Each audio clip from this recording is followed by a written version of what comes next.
Hey, I'm Kara, and I'm into rom-coms. Hey, I'm Jeron, and I'm into the complete filmography of Linnea Quigley. Aw.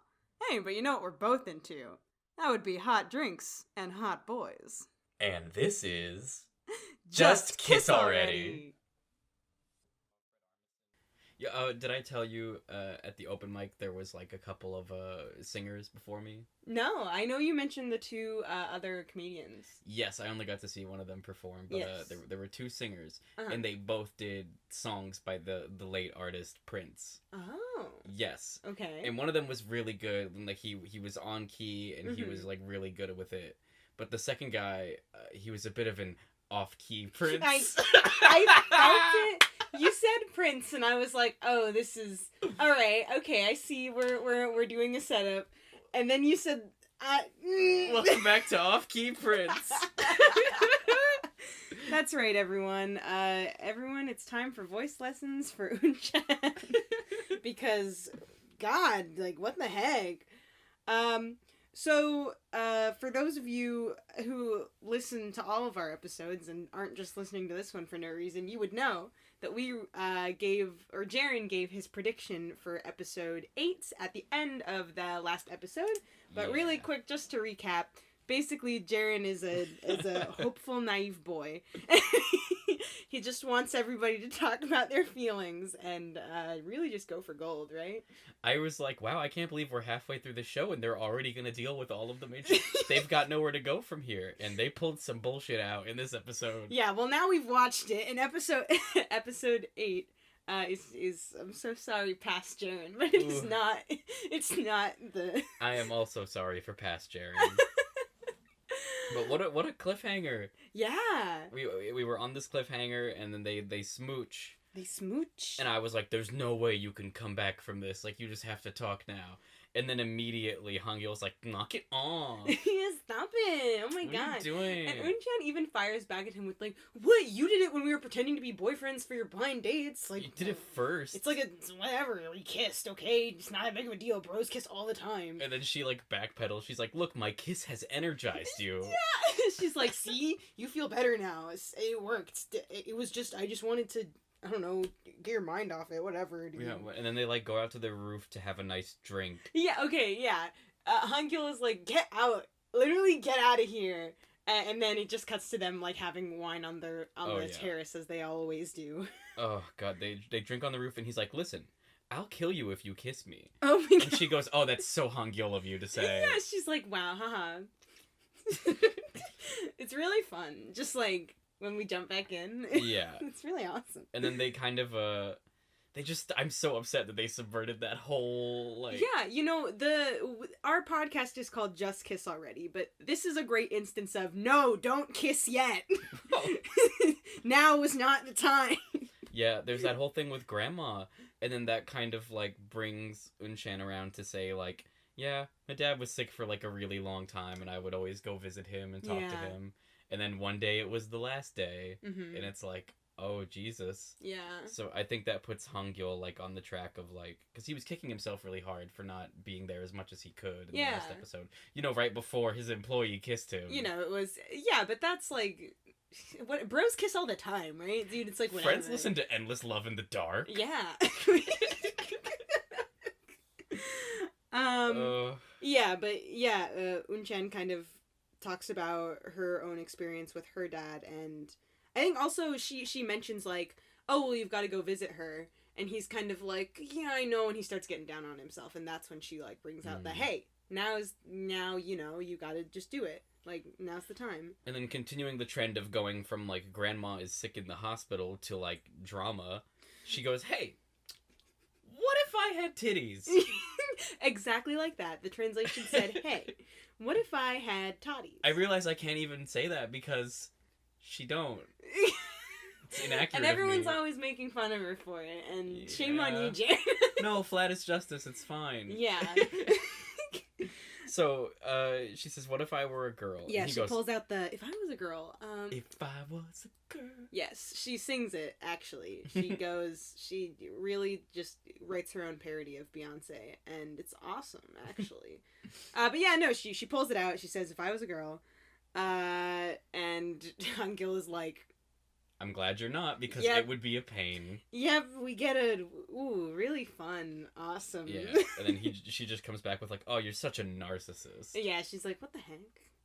He says he's done with dating and he just wants to like make his mom and grandma happy. Mm-hmm. Like he just wants to find the hashtag nice girl and Yeah. from a good family.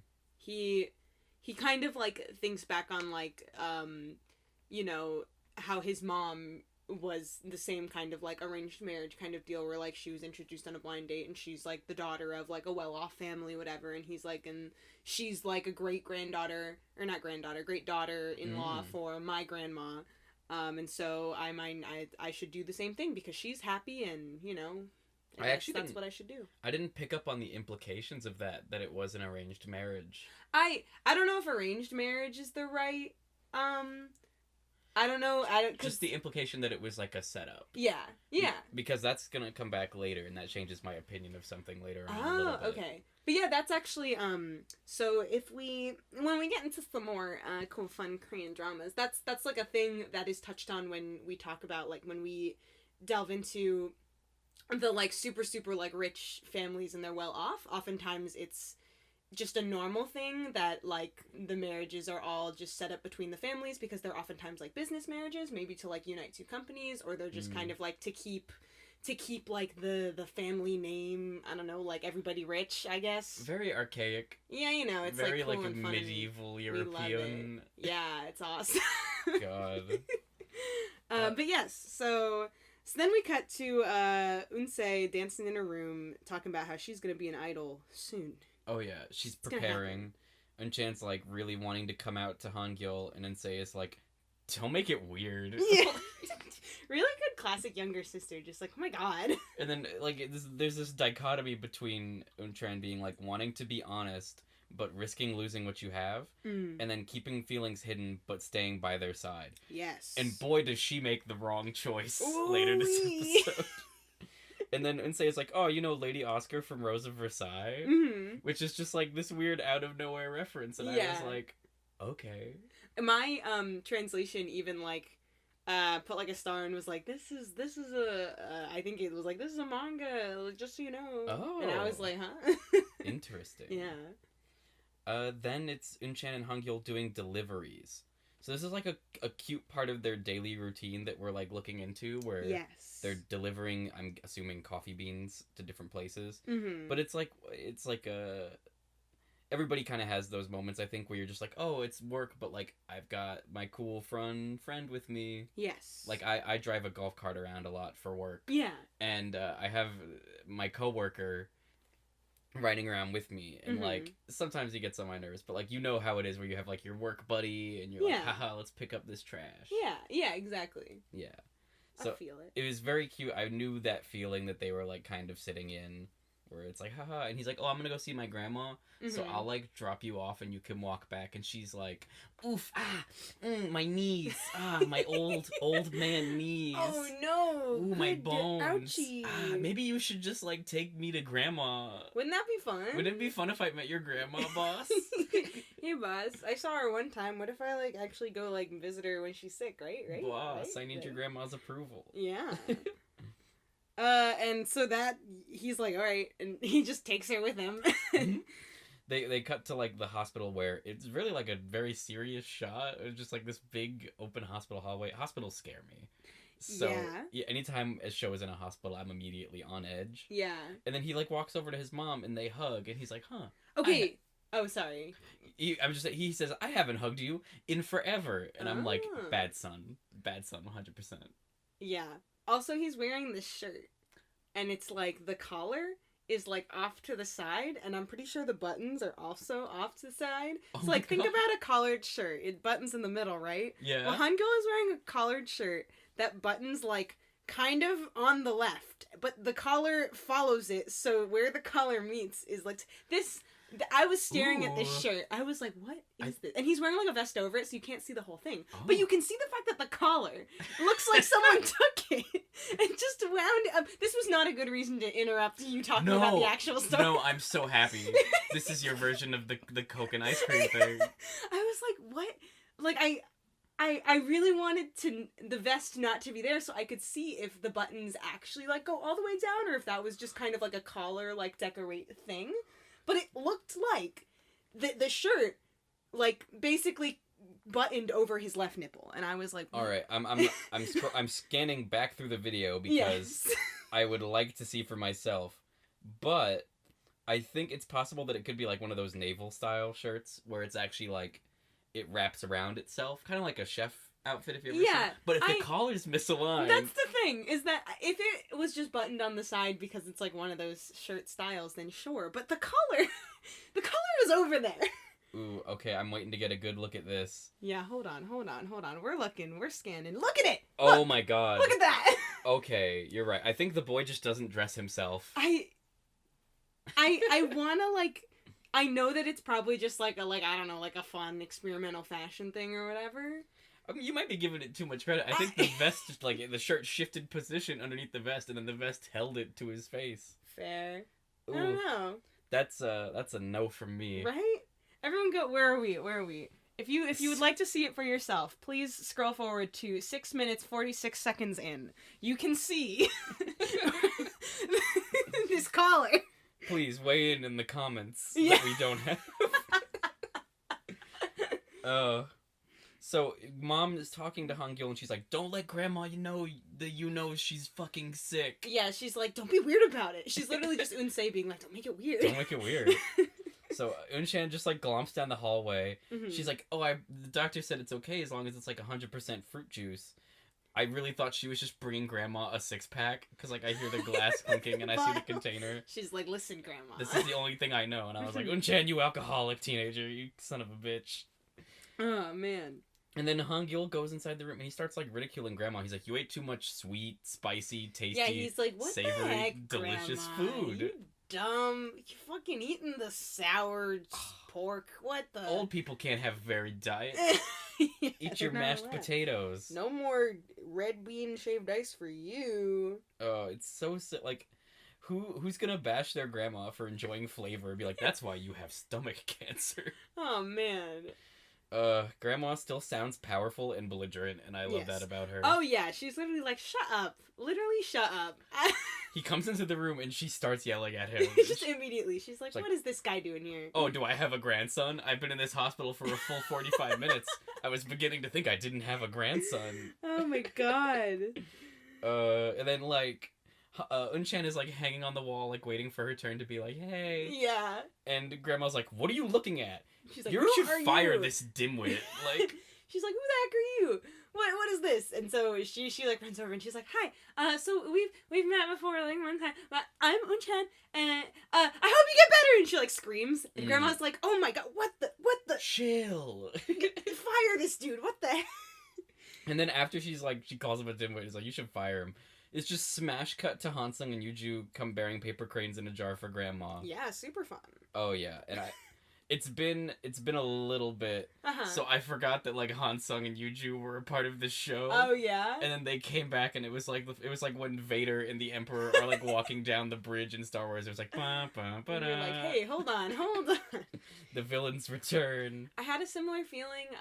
So if any of you have ever been to Universal Orlando, in Orlando, I mean Universal Studios, the Gringotts ride in the Harry Potter area, the Diagon Alley area, there's a time on the, I'm sorry, spoiler a little bit, sorry about this, when you're riding this ride, Voldemort just kind of like shows up, and you're like, oh my god, like what are you doing here, my dude? And you're wearing like 3D glasses, and he's like, or something, I don't know. I take my foot. Exactly. He like, but I just remember being on that ride and just being like, here we are in the cool Gringotts Bank, running around, there's a dragon, and then Voldemort is just there, and you're like, what? You're like flipping through your copy of the book, and you're like, what are you doing here? Something's wrong. Yeah, it was that feeling. This for been me. yeah, it was like a rewrite. Yeah, I was like, whoa. Oh god. And then we cut back, and Grandma is like already just like playing Hanafuda with Han Gyul and Unchan. Yeah, it's time to gamble in the hospital. There is everyone. money on the table. Yeah. That's right. They're playing and they're going, they're having fun, and Grandma and Han Gyul are sharing some secret signs. This is awesome because this turns into like a live action episode of Kakegurui where like Unchan is like, one more game, I know that you're cheating now. Yeah. Like, you touch your nose and you pass him this, and you pull your ear and then he gives you this. It's bullshit. And they're like, how dare... Like, Grandma... Grandma is like, oh, how dare you come into my hospital room, accuse me of cheating, are you trying to kill me by raising my blood pressure? And it's so great because she is cheating. I was like, hold on, I really think she's cheating. They're 100% cheating. But and she Unchan almost is like, convinced hey. me because of how, like, ardently she was defending this. Yeah. Grandma calls her a pain in the ass. It's cute because, like, Unchan, I can't remember very many times where she's shown to be, like, that sharp of an observer. So it didn't feel out of character, but it was very much, like, this cool new dimension of, like, neither of those characters expected her to notice that, and neither did I. It was very nice to see, because Grandma is, like, you know, ranting about it, being like, how dare you, blah, blah, blah, blah, and Unchan's just sitting there like, oh god, like, what did I do? And it kind of, like, pans over to Han Gyul, and you can see he's kind of, like, smiling, because he knows that Grandma's ranting at this kid's in Grandma's good book. Like, He has this Han Gyul face that he does. I don't know if we've explicitly described it before. I don't know either, but he does have one. It's very much like, if you've ever watched The Office, there's the Jim face. Oh, yeah. This is the Han Gyul face, and it's always just him by himself in frame, and he kind of, like, pulls his chin and he goes, oh. And once you've seen it, you'll know what I mean. You probably already picked up on it if you're this far into the show.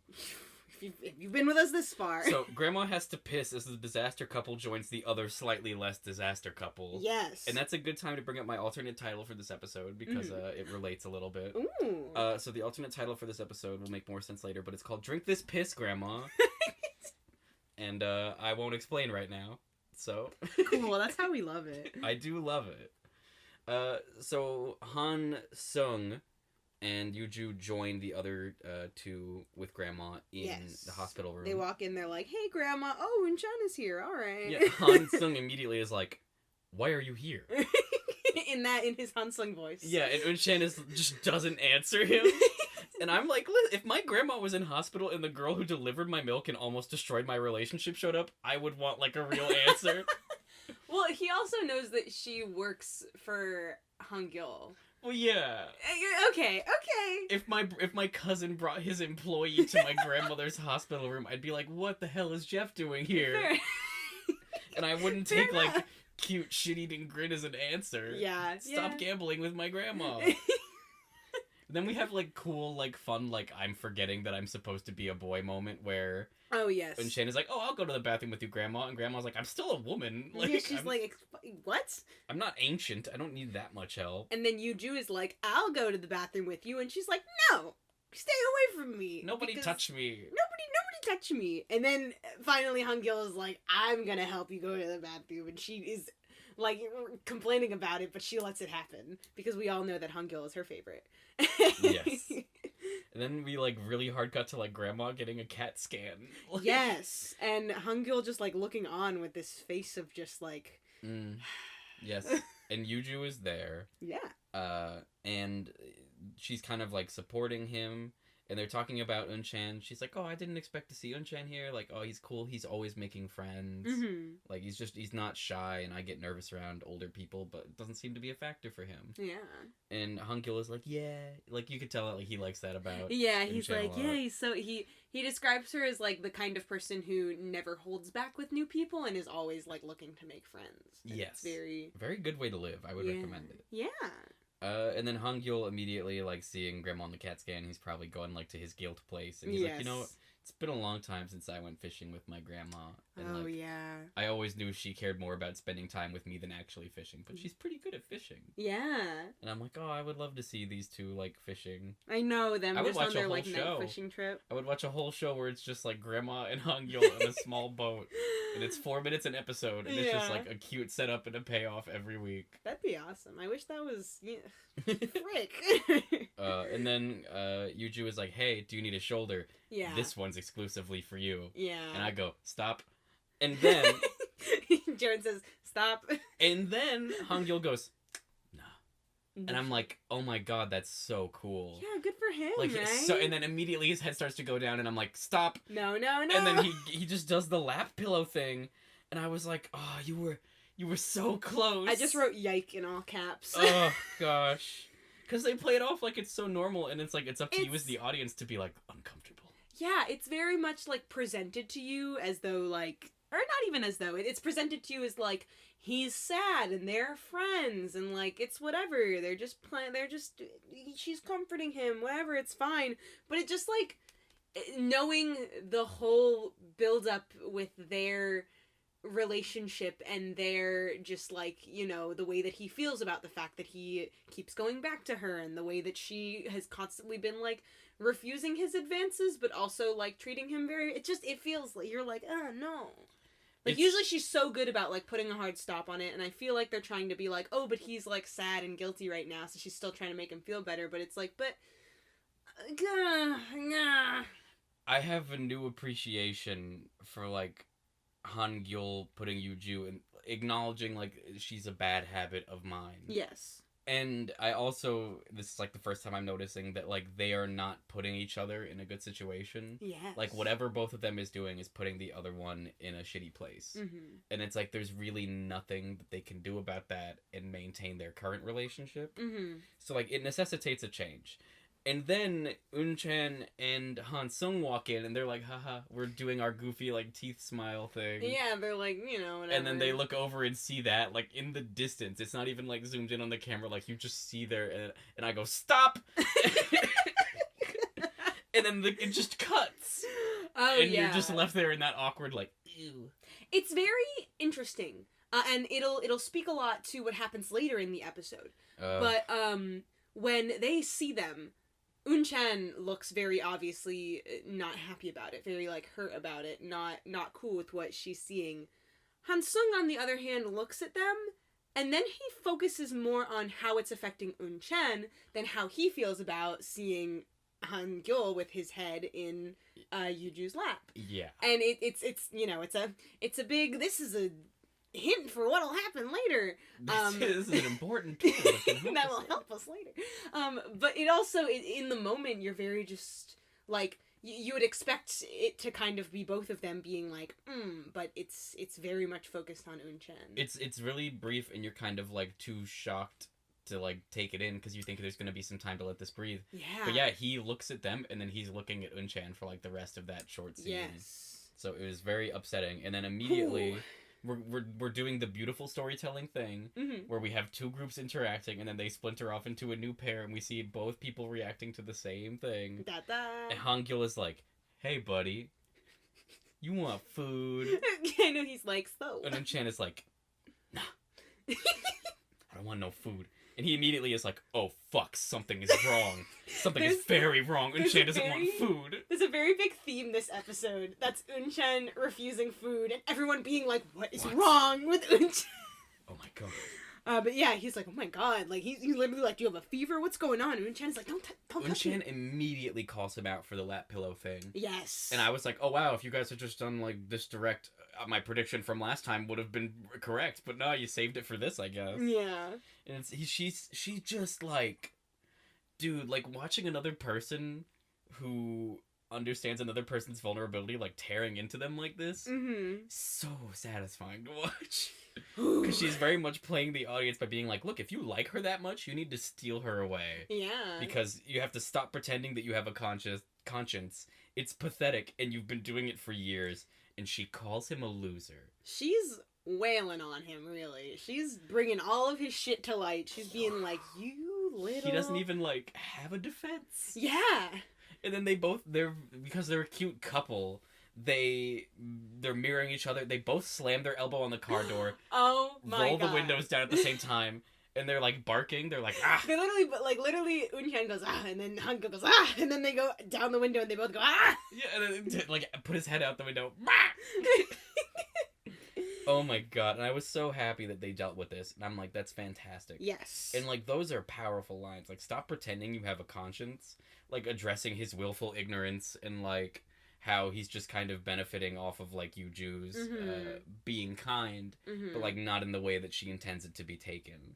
And like also bringing up like the duration, like oof. Yeah. Oofy. She calls him a loser, and that's mirrored later on, and that's also very cool. But then we cut to our favorite couple, the slightly more disaster couple. Hansung and Yuju. That's right. And Yuju is, like, comparing herself to Unchan at her age. Yes. Which is, like, this has been happening for a couple episodes. It's not Mhm. good.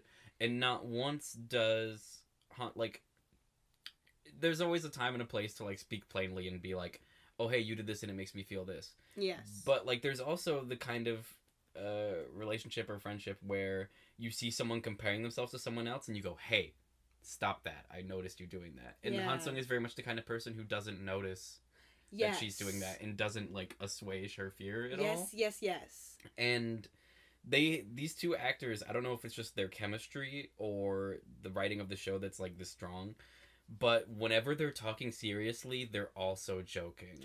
I wrote down, like, because it kind of hit me hard when I thought about, because this is every time that it cuts to them and they're just having a conversation, it's always like they're joking around and it's lighthearted, but you know that, like, the real undertone of this conversation is very tense, because you have this constant, like, Hansung never really notices when Yuju is kind of doing that thing where she's not necessarily directly asking for, like, hey, tell me I'm not, but, like, she's putting these things on the table, like, man, this sucks, and Hansung just kind of, like, it goes right over his head. He doesn't even think to be like, no, you know. It really reminded me of, like, if people in our audience have friends or partners, like, you pick up on after a while, like, oh, this person likes when you compliment them, like, this person likes words of affirmation. That's the word. That's the love language term. Yes. And, like, you pick up on that stuff after a while, and you pick up on when is the time that they need to hear certain things. Yes. Or, like, it's just, like, the classic example, I guess. It's like, oh, your haircut looks good, without them having to tell you got a haircut. Yeah. But Hansung is like, you could tell him you got a haircut, and he'd be like, cool. Cool. Oh, wow, hair.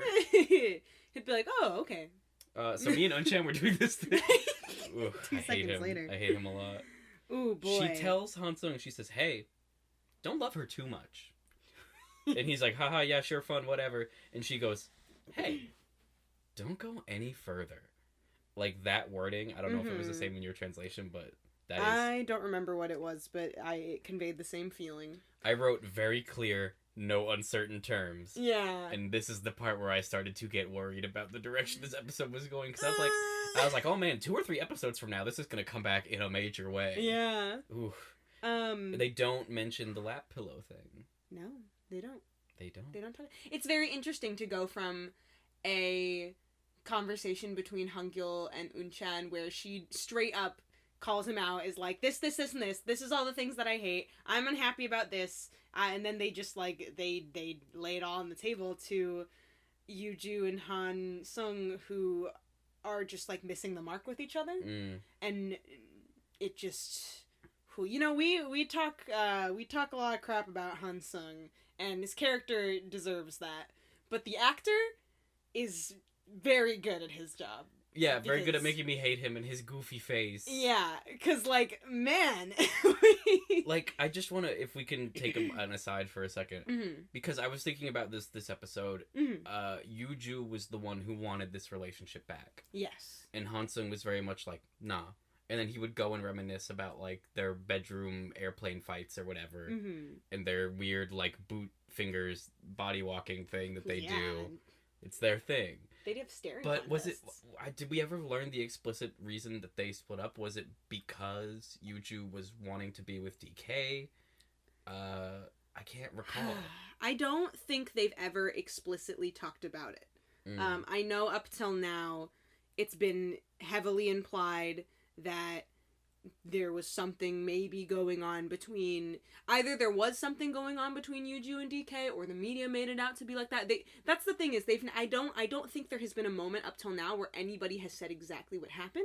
I just know, Yuju was away, and supposedly they were still together before she left. Or maybe not even, because there's also a lot of implications about, like, she cared more about her job than she did about him. Oh yeah, fuck her for her career. Right, yeah, you know, or it's just not a lot. But that's how Han Sung views it, is that he was like, you love your job more than you love me, and that's not how I want it to be, blah, blah.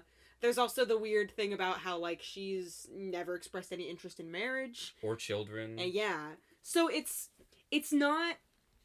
I don't think we've ever gotten a hardcore answer, but I do know that I am... Obviously, there were a lot of things that led to it. Yeah, and, like, it's gonna be really interesting seeing...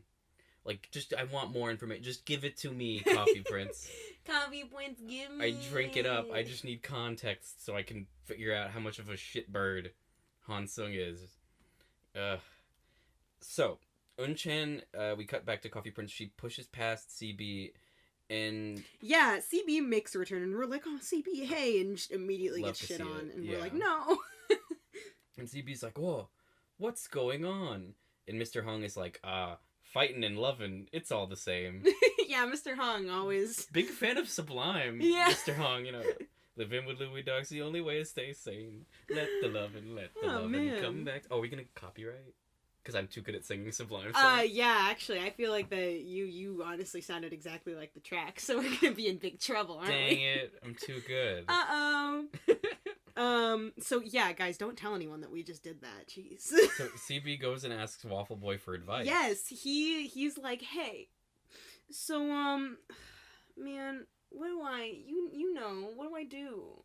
Unsei won't return my call. Yeah, he's like, you're no girl, you got girl stuff. He very insensitively is like, you've been waiting 3 years for one woman. Yes, How do you do it? I wrote down, CB, you idiot, oh my god. Yeah, I wrote, that's kind of missing the point. Yeah. He has this really bad track record. CB, the lovable dumbass that he is, has this track record of just, like, really saying things to Waffle Boy that are just not good. And we're like, CB, stop it. Oh, yeah. Oh my god, and CB, or Waffle Boy turns that in him, and he's like, hey. So CB reassures him. He's like, I won't tell anybody about your secret. I'll hold my tongue to the grave. Don't worry. And then Waffle Boy is like, hey, you want to know another secret? And CB's like, yeah, what is it? And he's like, I'm Japanese. And CB is like, oh my god. No. Shut up. I would have never guessed that. You're no so wonder you cool. speak Japanese. Yeah. Yeah, he's like, I'm sorry for being such a jerk and constantly telling you to not speak Japanese and to speak your country's language. Very... Which is really fun. Yeah. We love that, right? We do It's love awesome. that. Ugh. And he's like, you know what? Telling secrets is what's being a man all about. Oh I'm my gonna God. tell you. I'm not supposed to tell you. He says he's not supposed to I tell literally him. wrote down CB no, no. And then he just tells Sungi, like, Unchan is a girl. He And he literally- does the hand movements. Yeah, he makes the titty booby. The and he hourglass leans- shape. Which I'm now only gonna call the titty booby. He leans in and he's like, Unchan is a girl. And Waffle Boy is like, what? And he's like, alright. I just have another note here that says Unchan is crying. And I think, that was there a cutaway just to, like, her? So they come back after their tense car conversation. And she comes in and immediately CB is like, hey! And she goes, get it. Whatever. Oh, right. And storms upstairs. So, yeah, I think it's It's, like, in the locker room. yeah, it's implied that, like, on her way up, her eyes started tearing up and her emotions are kind of getting the better of her. Which, hate that. Now, we cut to, like, the start of a new business day, and Unchan is, like, ignoring Han Gyul. Oh yeah, Han Gyul's trying to, like, make everything go back to normal by just, like, doing what he always does, which is do this weird, like, teasing, flirting thing.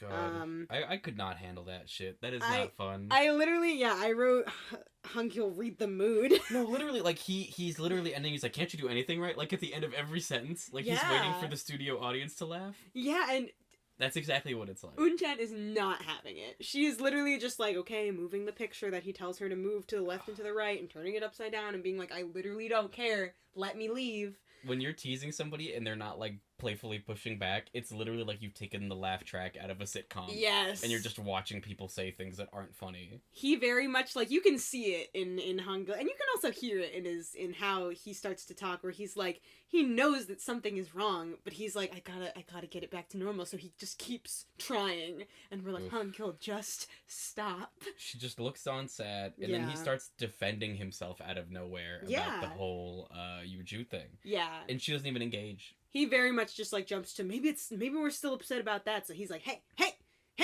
And she just walks away, and he's like, hey, hey. And I'm like, good for you, Unchan. Yeah. Good for you. Good on you, Unchan. Boss moves. And then we cut to Left Behind, which was a group of brightly dressed weirdos that I thought were an improv troupe, just like in the middle of our Coffee Prince show. That's right. Hey guys, it's time for your regularly scheduled improv halftime show, because we are getting to halftime. Yeah, it's really strange because there's just a bunch of very desperate looking performers, including Unsei. Oh yeah. They jump in and we're shown, I assume, the like some like cool good dancing shots, and then we're also shown this like this couple who's very sparkly, and they're singing and everything's great. Shanghai. Right? Yeah. Shanghai. And Unsei is looking on, and I mean, like, I picked up on this one because I've seen it before, but also because like this is the like anytime we talk about like entertainment industry in these shows, and also it's like it's the audition process to get into the company, which is like the thing. That's not like really what we think about when we think about our entertainment industry. We think about like people getting like discovered or whatever, but like it's not the same. Yeah. So yeah, I was like, oh, it's like audition time, right? Yeah.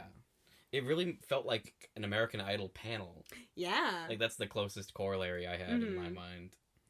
But yeah, so Unsei comes in and she's auditioning for a company. She's dressed in her cute little like angel dress, and she starts like singing, and she's doing fine. The people on the panel are like pointing at like the on screen image of her, and they look like they're like, oh okay, like yeah, she films really well. Good. Yeah, and she she's not half bad. And then she gets to like the high point of the song, and she just like blows it. Just does not hit it right, and they immediately are like, all right, bye. And my first thought was like, Unsei, pick an audition song that you can sing, girl. No, like I was like, why like you came here ready to do this? You look great. You sound flat, and you have resting bitch face. Right, like you gotta smile. Yeah. No, okay. I mean, like, but yeah, I mean, of course, the scene is, it sucks because like that's her dream, and she kind of just like blew her first attempt. But I was very much just kind of like, why didn't you pick an easier song to sing? No, I mean, to be fair, for me, I wrote, it's enough for me as well, but hey, follow your dreams. Yeah, right. Like, she's doing what she wants. We cut to Harim, who's taken on, like, this weird role in this episode specifically.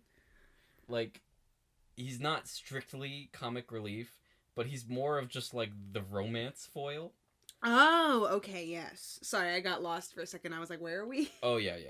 But this is when he comes in and he's like, hey, customer number 3 over there? Oh, yeah. I got her McFreaking number. He's like, hey, Unchan, guess what? And Unchan is like, what? What do you want? What? And he's like, I got the digits! And she's like, that's against the rules. And he's like, don't tell anyone. He says, you can't regulate romance in the name of policy. Harim 2007. Right. Han Gyul is like peeking in, sees Unchan is there, and he's like, oh, hey. I guess it's time for lunch. I guess I'll, like, sit here and eat lunch. Oh, hey, I'm hungry. Hey, guys. And then Harim, ever the bro, is like, oh, you know what? I'm gonna leave. Yeah, he's like, all right, so, catch y'all later. And then as soon as Han Gyul sits down, Unchan is like, I'm full. And Han Gyul throws down his chopstick because he knows she's lying. Yeah. He's like, you're never full. You never stop eating!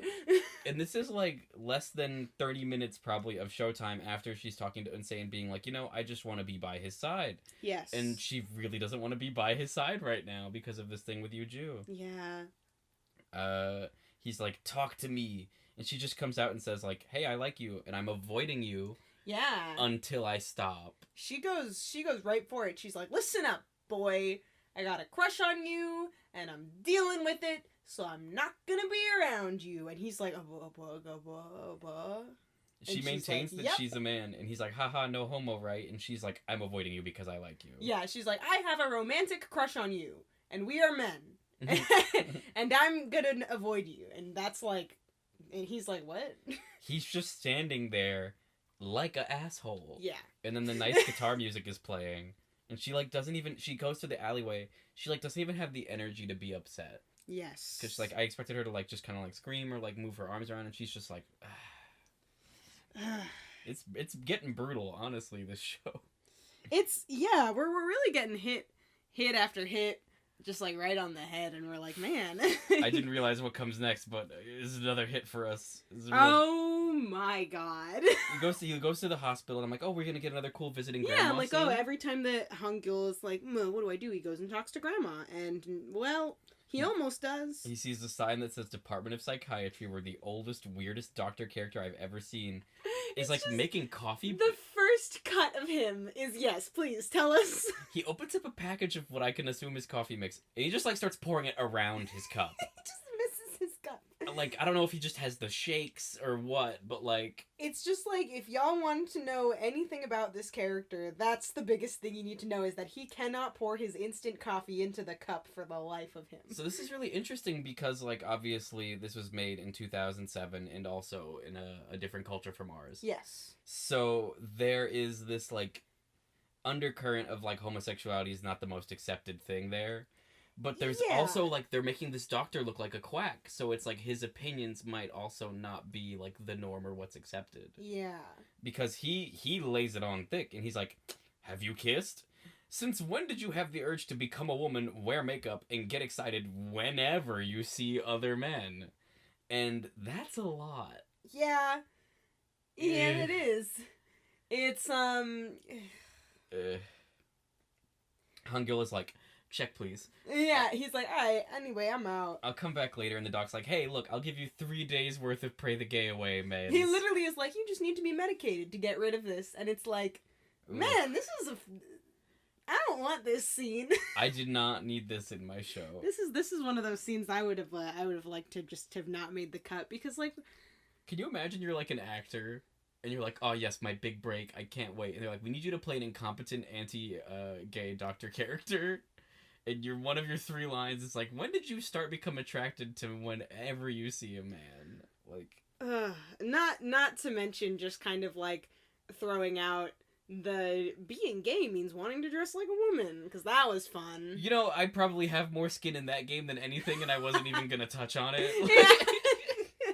I'm already like, he can't even pour his coffee. I'm allowed to disregard everything he says. Yeah, fair enough. This guy can't even make instant coffee. Who cares what he says, dude?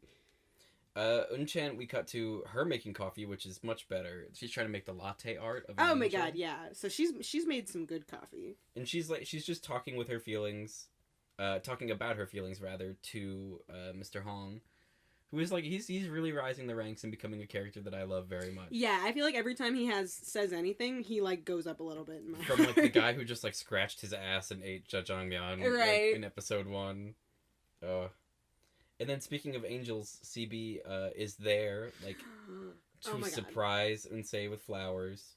Yes, so we cut back to Unsei leaving her audition. Mm-hmm. And she's obviously very upset. And CB is there, and he has flowers for her. And he's like, hey, good job, I'm proud of you, whoever. And she's like, don't, nope. And so she storms past him, and he starts following her. And we get to this scene, and folks, I mentioned it in the past when I was talking about how there are scenes from this show scenes and lines from this show that have like stuck in my head, and every once in a while I think about them, and that's what makes me want to rewatch this show. This is one such line that I remember watching it for the first time, and for some reason it just stuck. Maybe it was because I was a middle schooler and I thought that was like, I was like, yeah dude, Unsei, heck yeah, and she got him, or I don't know, but when she says to him, don't text me with spelling errors. That has stuck with me. Really? Yes. God. I don't even remember how long ago it was that I first watched this, but literally every single time I think of this show, that is one of the lines that just sticks out to me. I remember her face. I remember her smacking. She basically is like, don't talk to me. Stop calling me. I don't, like, can't you get it? I don't want to be with you, whatever. Yeah. And then she, like, he's like, what do you mean I brought you flowers? And she smacks the flowers out of his hand. She tells him straight up, she's like, I like smart guys. You're stupid. I don't want to be with you. It's not, like, fun. But, that flower smack and that don't text me with spelling errors has stuck in my mind. This isn't even, like, a relationship between the two of them. It's so creepy. I hate to say creepy because I love CB. Yeah. But, like, it's creepy because he's like, hey, let's go see a movie. And she's explicitly giving him, like, a no contact order. And then she starts, like, giving reasons. She doesn't need to give reasons. But she's like, I like smart guys. And he's like, I'm getting my GED. And she's like, no, enough. Stop. Yeah, it's... There's a part of me, probably just because we see CB as a character and he's like a good, we often see him like being good and cool, but it is crossing the line from like silly sad boy naivety to just CB, stop, like stop, read it, stop it. Yeah. Whew, and it sucks. And then getting away from that mess, they cut to Unchan at night. She can't sleep. And they're talking. She's like, it won't happen, but I can't help liking him. Mm-hmm. And that kind of goes back to a couple episodes ago, this theme of like, you have to deal with it or it'll be worse later. Yes, it very much mimics the feelings that Han Gyul shows for Yuju, where he knows that it's not fun, but he can't do anything about it. Unfortunately, he's not dealing with it. Unsei is like, just get over him or it'll be pathetic. And she's right, because you're saying like you end up in that Han Gyul Yuju situation. Yeah. And Unchan offers Unsei ice cream, and Unsei doesn't accept for the first time in her miserable life. She does not just want to eat ice cream. She does not want the ice cream. And that's when Unchan is like, Unsei doesn't want ice cream, and then like crawls into bed with her and is like, what's wrong? She grabs her blanket with her foot and like shakes it a little and is like, hey! And Unsei is just not responding. And so Unchan kind of like goes up and is like, hey! And Unsei's crying. Yeah, and then she's really sad about her audition. Unchan does what every good sister would try to do and like smacks her sister around with a teddy bear a little bit, making kissy noises. She get a little kiss with a teddy bear. She's a smacker. Put the teddy bear in her face, just smother her a little bit. And then she pets her on the head. She asks, "Do you want to cry?" And Unsei says yes. So they share a nice little sister. Little sister cry moment, and all three sisters are there. It's Unsei, Unchan, and the teddy bear. Yeah, really, they're a family. They are a family. Then we cut to, like, another weird, uncomfortable part of this episode. Oh, yeah. So we see Yuju, and we're like, hey, Yuju. And she's meeting with this man who we haven't met before. But maybe we have. I wrote down, this weird romantic man. Yeah, he's like, hey. So he's wearing, like, a red tie, and he's just walking around on his hands and fists, and he's checking out the art museum with her. And she goes, how's the musician? Oh, he goes, how's the musician? And then Yuju goes, how's the lingerie model? And I'm like, Yuju, you bitch. Like, that's so brutal and awesome. I cannot believe that you just physically described him as literally Donkey Kong. Well, I mean, I don't know if it's DK, because they don't mention his name. They do not explicitly say anything. Like, he could be playing a different character. I mean, I respect Donkey Kong as an actor, and he doesn't have to play himself. Yeah, fair. He's very popular outside of Japan as well. He really, we all love him. So they have this weird back and forth where she's like, yeah, we're good. Everything's cozy and fun. It's not. It's very much, he's like, so how's it going, your relationship? And she's like, it's fine. Yeah. And he's like, He's like, I want you to design an entire restaurant for me. Yes, so now he comes out with a job proposition for her. Yes. And it is, like, I don't know if heavily hinted is because I don't know how explicitly it was talked about, but we aren't told explicitly if this is DK, but we do know that back when Yuju and DK had their relation, a lot of it was kind of like, oh, their visions for their work like lined up. Yeah. So this character who is coming in and essentially being like, hey, I want you to do cool things for me and we can work together is very like, that's right up Yuju's alley. You see her respond to it as well. And he's like, I think he explicitly says like, hey, I want you back or something. Yeah. Or like whether it's in the context to make this restaurant, because he's like, I want you to design the door handles, the art in the bathroom, like everything. And it's like, whoa. And he has, like, the biggest dick energy of any character in this show. Yeah. Because he walks to, like, a 24x36, like, wall art piece, and he's like, I like this. Can I have it? Yeah, he's just like, why don't you give this to me? Oh, and she's like, haha. And I wrote, only DK can have this much power. That's very true. It can only be Donkey Kong.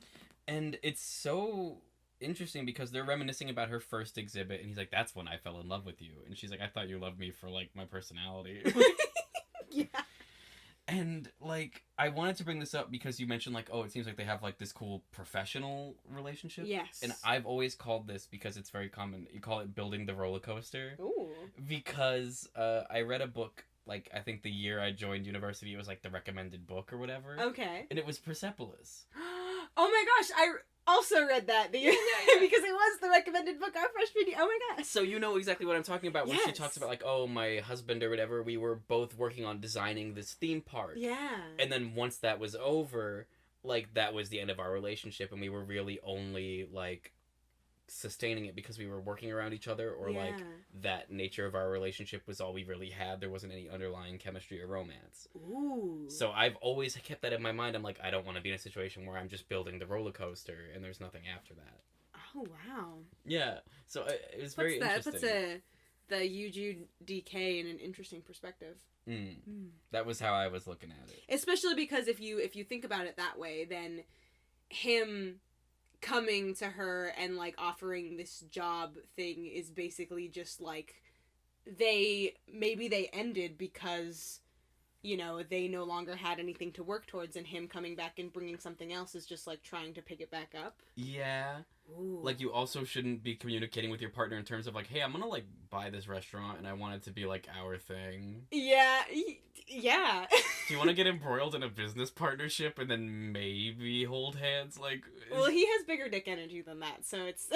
I mean, yeah, like, the guy walks around in just a tie, yeah, so right? it's kinda... always dragging, you know? Christ. Oh, man. So Waffle Boy is taking a leak, and Yeah, he's Unchan is got also in the pee. restroom, and they're like, haha, oh, maybe you could make tiny pancakes and sell them for $3, and he's like, Yeah. oh, you know, there'd be no profit. Also, how do you hide your breasts? Yeah, Unchan comes in and she does the, like, you know, just reminding us that she's still not, she's just being like, I'm a girl. And she's like, oh, he peeing, I'm gonna, okay, I gotta do Small it. talk. Anyway, and yeah, Waffle Boy is very blunt. He just turns around, he says, I'm asking you because I'm curious. How do you hide those titties? And Unchan is like, And he goes, or did you not have any to begin with? and Unchan goes, And I go, stop! And he just smiles and walks out, and she immediately is like, CB! She's like, CB Like Fred a little. Flintstone's boss. Like the room shakes. Oh my god. Yeah. CB is upset though, and he won't even eat Harim's consolation Cheetos. Yeah, he's sad. He's. It's like I hate. I'm like, oh, I feel bad, but also I'm like, but CB, like, you gotta learn when. Consequences. Yeah. Harim comes and he's like, listen, everything will be okay as long as you follow my advice. And then Unchan enters frame to destroy CB, and we never hear what he was going to say. Yeah. So she comes in and she's like, hey, CB, hey. But then Han Gyul is there, and then she ends up yelling at Han Gyul. And Han Gyul is, like, smiling because he's like, finally, He's like, yay, it's back to normal. Attention. Literally, he's like, thank God. It's like, oh my god, I thought something was wrong, but we can still yell at each other. Oh my god. Ugh. They hang out and to talk to each other for like an extra second, and he goes, are you over me now? And she goes, almost. And I'll tell you when I am. And like, that's so upsetting to like, yeah, because like, it's really quantic when you think about it, like, because when you're whittling down feelings for someone, especially if you have to like see them in a professional capacity or whatever is going on here, like, it's easy to take away like 99% of it. But like, it's the difference between having that 1% of feelings for someone and not having it all that takes like the most time. It's very I've experienced that sense of like having something happen with a person and then like putting yourself away from them, and then like it feels like everything is fine, but then once you're back like with them for either it's just like you happen to be with them for like longer than you have in a while, it feels like everything comes back, and this sense of like I'm almost over you doesn't feel real. And I know that you know, this is a rom-com, so you know, obviously the end, well, actually, we don't know. Is the end game of this for them to be together? Maybe it's been Han Sung off. Yeah. But yeah, this when she's saying things like, I'm gonna get over you and it's gonna be fine, it doesn't feel like real to me. Like, her saying she's almost over him does not feel like real. like, with what you were saying about, like, oh, you can feel one way completely when you're not seeing someone. Yeah. And then you see them for, like, a minute and you slip back into their arguing game. Yeah. And it's like, you hate to see that. Yeah. I hate to see that in this because, like, if she wants to move on, you Unchan, like, that's what you gotta do, especially if you want this cool coffee job, which you're actually pursuing as, like, your hobby and career. Yes. And then Unchan goes and plays drums at Hansung's. Yeah, it's time. We're getting this interesting. Many times in this episode, we'll see just like something happens, and Unchan goes and hangs out with Hansung. Yeah, which is all kinds of bad. Yeah, and like I don't like it. Unchan is like not ignorant of her feelings towards Hansung Yeah. either. And then she has her own, like, her and Yuju have, like, this reciprocal thing where they're comparing themselves to each other, and neither of them Yeah. is, like, understanding their own good points and only seeing, like, what does the other have that makes I do Hansung feel, like them. Yeah. Though I do feel like compared to the past episodes, Unchan is in more of a place where her feelings for him are not nearly as strong. Yeah, it doesn't come up from her at all. It very much feels like she's, maybe just has a lot on her mind from the Han Gyul thing or whatever, and she just kind of wants to go hang out with this good friend. And she very much treats all of the encounters, like, because, yeah, in the past you would kind of see, like, there was that little bit of her, like, flirting a little bit, and then, like, him letting it happen. Yeah. But now it doesn't feel like that. It feels like she's treating it as a friend boundary, and if anything, he's the one that's pushing it over. But yes, she goes and she's playing the drums and she's having a good time. She tries to play, like, this reed instrument. Yeah. Which I couldn't recognize for the life of me, honestly. She picks it up and she just kind of goes... And she goes, wow, I think I know why Kenny G has a pointy face. Yeah. And I was like, what a call out. Damn, Unchan. And then he's like, oh, you could play instrument with me. And she's like, no, my claim to fame is that I broke a piano once. Yeah. It's very good. And then they start playing the one song that always happens when two people need to fall in love at a piano. Oh, yeah. The one that's like a very easy duet for one person, and then the other person has to, like, carry the rest of the song. It's, yeah. I want to say it's like... Heart and Soul? Is that what it's called? Yeah. Dun, Heart dun, and dun. Soul. I don't know the actual lyrics. I just know that that's one of those things, like, when I figured out how to do that when I was in middle school, like, me and my friends would sit in the chorus room and be like, we're so good at piano! Yeah. Yeah, the one side goes the da da da da da da da da da da da da da da, and the other side. Welcome back to Acapella Prince. Hey, y'all! That was actually the third open mic performer. Oh my god. Acapella Prince. Oh, wait, really? No. Oh. None of that happened. That was all a bit. No, man. Every once in a while I just hope there's a little bit of truth to these wacky stories you tell me. Nah. Damn it.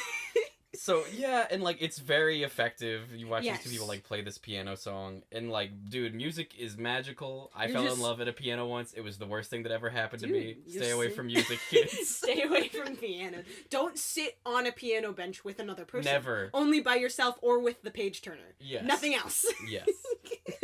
That's what we learned from this episode, really. And never without protection. Always bring piano playing gloves. Yeah.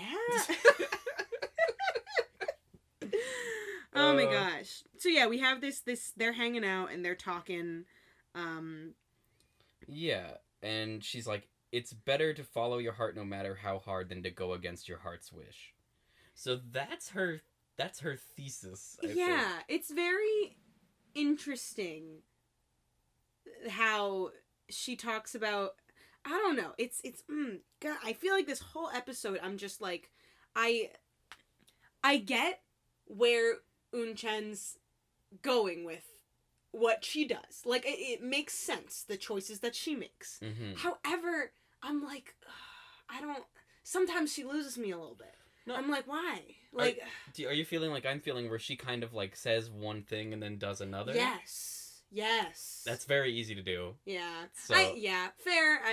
Also, because, like, she's not around Han Gyul, like, your head can be very clear when you're away from the person who's giving you all this, like, mixed up stuff. Yeah, that's right. It's real easy to be like, everything's cool, and then later be like, it wasn't cool! I was unprepared! I was not right!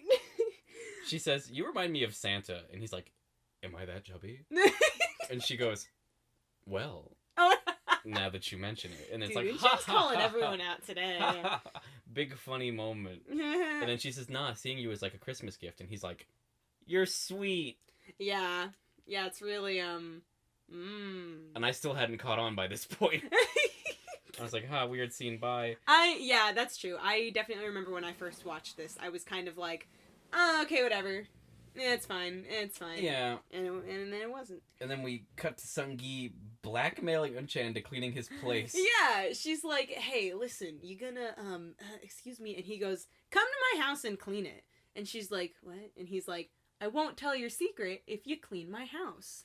And she's like, I'm not gonna do that. And he's like, all right. And she goes, just kidding, I am gonna do that. And he's like smiling like he's having fun. What a dick. Yeah. Like, if I had to clean Mr. Hong's place to keep my gender identity a secret from my boss boyfriend, I would riot. Though, I do feel like Waffle Boy is the kind of person to be like, clean, like, only my room and the spaces that I use, and leave everything else. Yeah, Our he room, totally none is. for him. God. He also sleeps in, like, that cool tent. Like, yeah, his, fence. like, self-made fence of, I don't know, the This newspaper. is Sung-gi space. Yeah. None are welcome. Yeah. And then, Han Gyul rolls up, and we're kind of like, it's almost like they're trying to mislead us that, like, the dynamic is back to normal.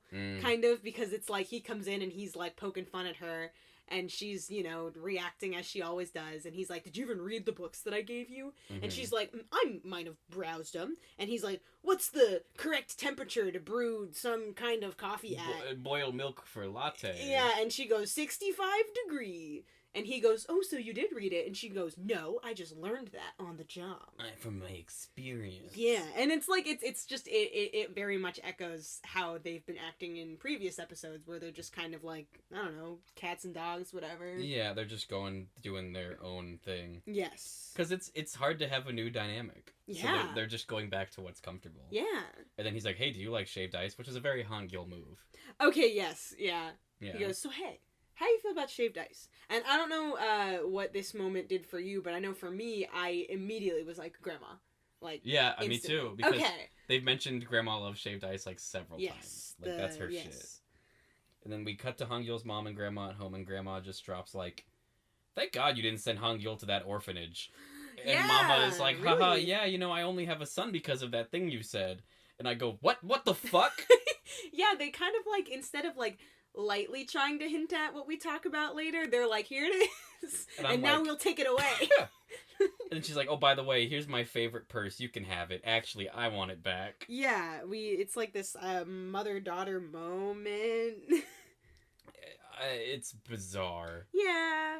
And we get a little more clarification later, but like, just have it feels like the kind of scene that if they had put that in a previous episode, it'd be like setting this up, but it feels a little rushed. Yeah. Which come on, Coffee Prince. Come on, Coffee Prince. You're better than that. You know. And then they have. Yes, it's time to go get shaved ice. Yes. So they're at this place, and Unchan is basically like just jumping right into it's time to be friends. It's so interesting. Bringing over the shaved ice. She's very much just being like, you're eating shaved ice. Your napkin needs to protect your stomach. And she's like trying to put a napkin on Grandma. And Grandma's like, stop. Like floating around me, like, stop it, swatting at Unchan. Yeah. And then Unchan's like, yo, Han Gyul, he had to be mad dumb in school, right? And Grandma's like, are you fucking kidding me? Have you seen his face? Of course. Like, yeah, they just start kind of like, at first they're kind of wailing on him, but then they're kind of like talking him up because they're like, he's handsome. And then Unchan is like, this isn't what I wanted.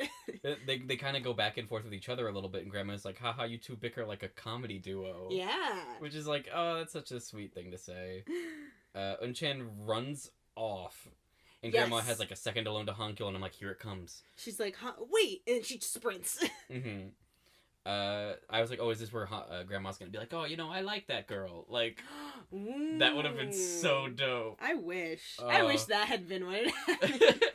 But instead, she's just kind of like, you know, you've done, how is the coffee shop going? Like, getting the update on that. Yes. And he says, I'll make sure you see me become successful. And, like, the implication there is, before you die. Yeah, we have a lot of this episode, everyone kind of, like, either coming to the realization or just like very heavily thinking about the fact that Grandma could die very soon. Because I even think back to when we see Yoo-Ju and Han-Sung come into the hospital and they're on the escalator with the cranes. Yes. Yoo-Ju makes a comment that's like, oh, like, did you wish every time you folded one up? And Han-Sung says that he wished that she would like go, Grandma would die peacefully. And it's just kind of like everybody is kind of thinking about it. I just attributed that to Han-Sung being a bad man. Oh, okay, fair. He didn't wish for his grandma to live forever. He wished that she would just die easy. You know. Bad man. Another reason to hate Han-Sung, am I right? Add it to the list. Bountiful. But yes. She says, I'm impressed with what you've done. Yeah. And, like, it's so good that they had this conversation, like, before anything happened to Grandma. Yes. Because, like, there was always that kind of, like, looming fear of, like, oh, is Grandma gonna go before seeing the end of this, like, task she's given to Han Gyul? Yeah. And is he gonna not know how she felt about it? But she's like, I am impressed. And it's very, very nice that we have that. And then Eun-chan returns with what can only be a hot bottle of piss. Yeah. Wait. Oh, yeah. I'll gladly hear whatever you think it might be, but it's definitely piss. You know, it sucks because I don't have another option, so I guess we have to go with yours. You think she's drinking hot apple juice? I don't know. Tea? Absolutely not. It could. You know what? Fine. She's drinking a hot... Because I guess for some reason Eun-chan is like, oh, you're eating cold stuff, so you gotta drink this hot yellow liquid after each thing. Yeah, before when they talk about, when they first start eating the ice, a comment is made that's like, oh, like, you know, eating something cold like this isn't good for Grandma, and then Eun-chan is like, I know, I'll get you something hot, and then you'll just alternate between having something hot and having something cold. And Grandma's like, what? Yeah. And Eun-chan is like, come on, do it! And then Grandma's like, oh wait, this is kind of And good. Meanwhile, I'm worried her teeth are gonna shatter like glass. Like, yeah, I also was like, I don't know if alternating like that is good. It's probably not good. And then Eun-chan poses for a photo with Grandma. Yeah. And I'm like, this photo is gonna come up again somewhere. It had better. Han Gyul is making his face because Grandma and Eun-chan are bonding. Yeah. And then he's like, let me take a picture. And Eun-chan is like, I'll be in the picture. And they take a very cute picture. And it's like, we have this nice, like, touching scene. This nice, like, oh, shaved ice and piss. What a classic combo. And then we cut to some street magician chopping pieces of hot dog into Unsei's face. Yeah, so now it's time No for... exaggeration. Literally, we cut to this dude, and he's got what can only be a fedora on. And his hair is over his face, and he just has this little, like, sausage, and he's just cutting it, and it's just like, hitting Unsei in the face. And he's not saying anything. I'm a big fan of the jokes where you go, oh man, so-and-so looks like, and then like this absurd combination. These two don't look like anything. I don't. They are their own horrible subgenre of aesthetic. They're very much just like... They're just like, we're just a couple of guys. We want to talk to you. Just a couple of guys. Nothing weird going on here. Nothing at all. And then she throws the entire contents of her pockets, which is like 75 cents and a bunch of Starburst wrappers at them. And one lip gloss. There was one. You shouldn't throw your lip gloss. So she throws it on the ground. And she's like, whatever you want. It's on the floor. Bye. And then the smaller mystery man to the taller mystery man goes, what was something about CB picking one, and we're like, this is Harim and Waffle Boy. What? Oh my god, you didn't know? Yo, this is... Okay, let me let it down. So we have that whisper, and then we cut to CB in the bushes, and well, I was also able to tell because of their voices. And also later, it's like referenced that Harim has like a little cut on his face. And okay, so first let's describe the scene to the listeners. So yeah, we cut to CB and he's waiting in the bushes. He's seeing what's happening, and he basically jumps out. Or first, actually, Unsei kind of like gets mad and like storms off and everything, and then they chase after her. They, like, look at each other and they're like, oh, because she takes a picture of them. She takes a picture and she's like, I'm turning this into the police. Yeah.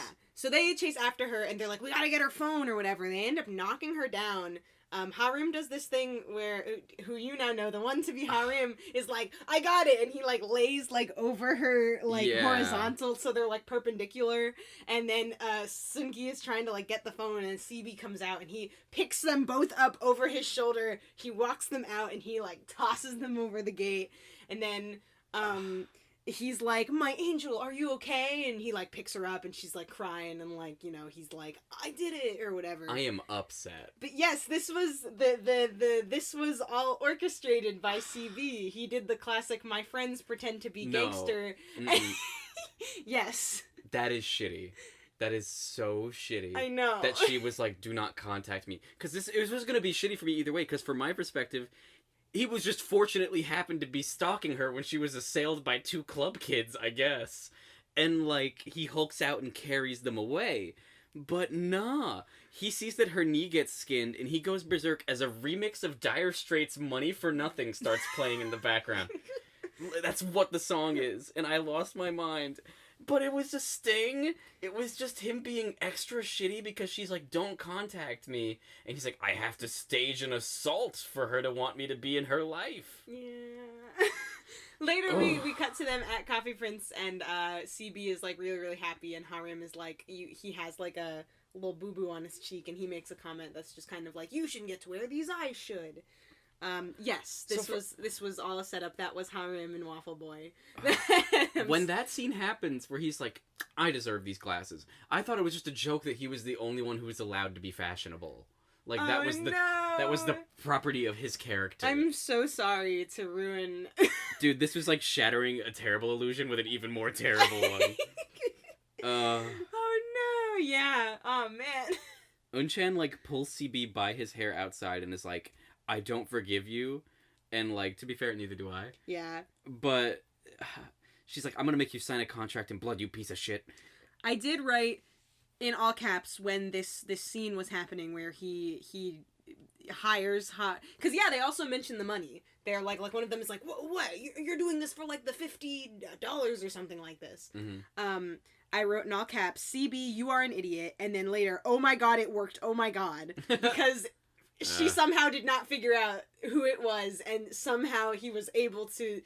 I was so sure that this was gonna be he like hires them to like, you know, scare her, but then she sees right through it, and she's like, God, just leave me alone.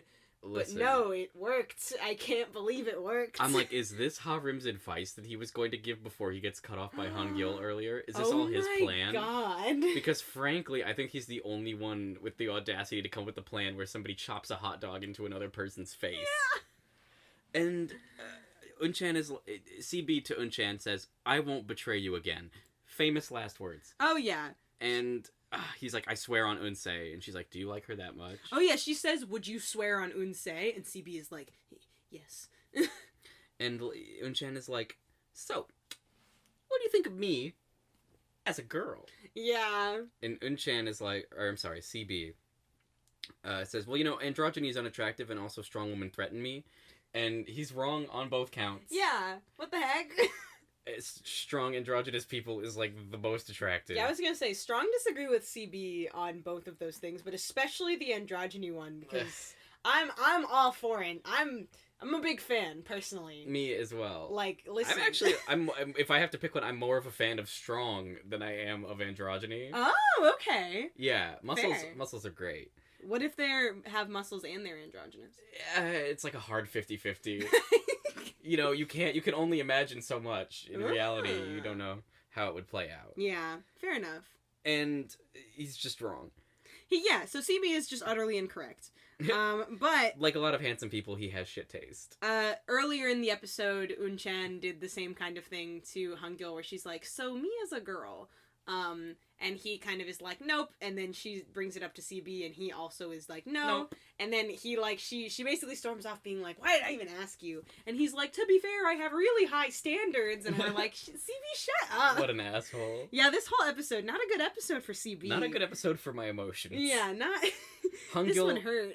Is like, hey, my employees, what instruments do you play? Oh my god, yeah, he's like, listen, guys. And kind of everybody goes, what the fuck?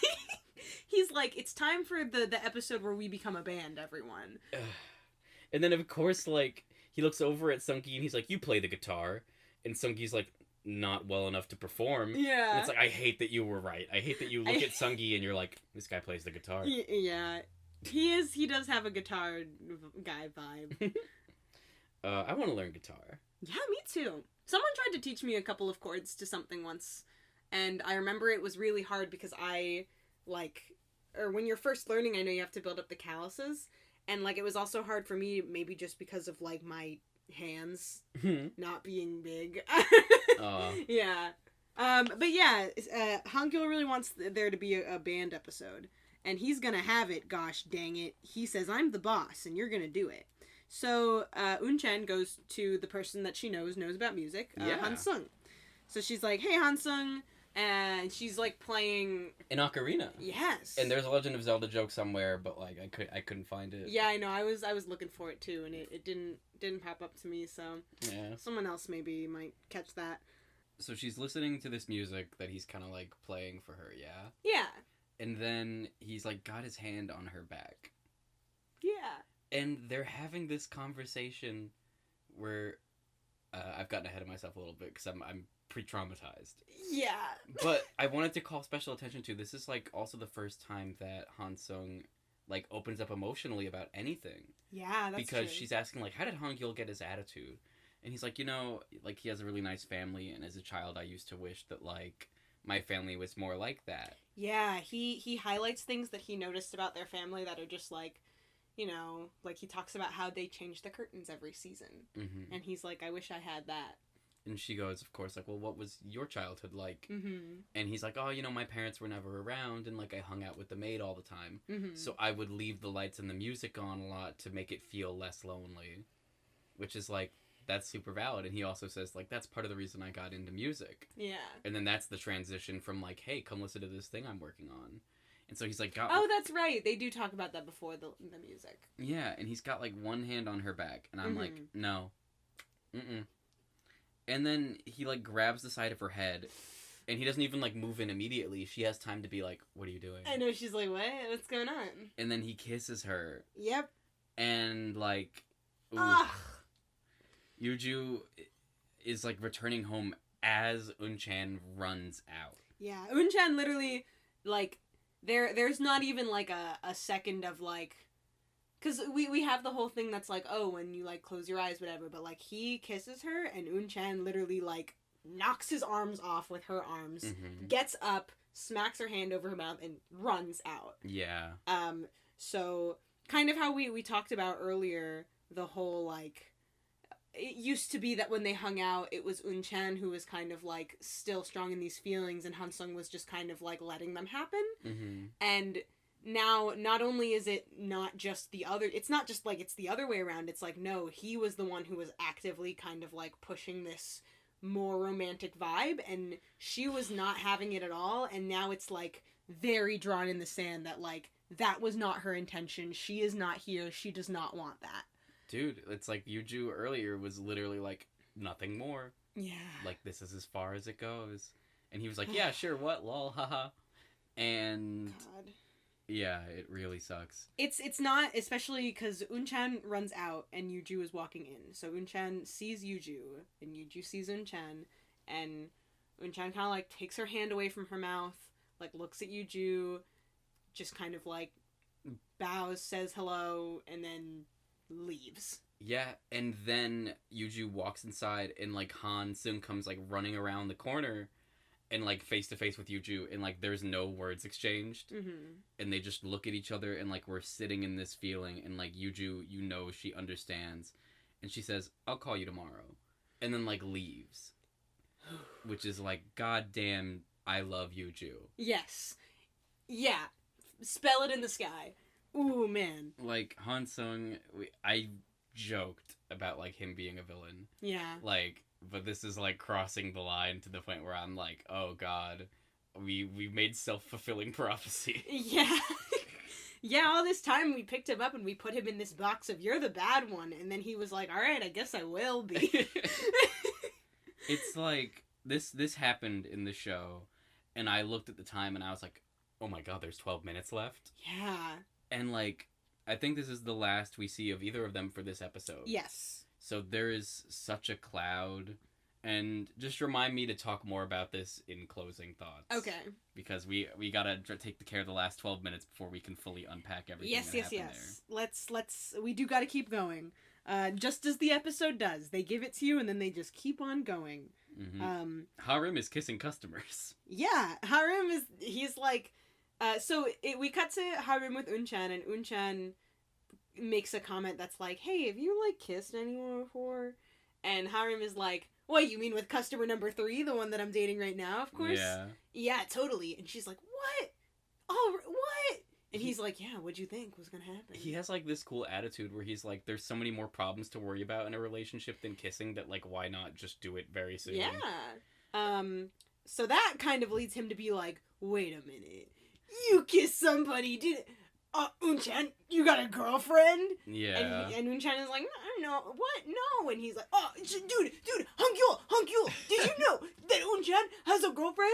And Han Gyul kind of like turns around and he's like, bring her in for an inspection. yeah, he's like, bring her by so we can see if, it's just, and Unchan is like, no, I didn't say, guys, stop it. And then we cut from that to, like, Han Gyul angrily walking in and taking what I can only assume are his anti-gay pills.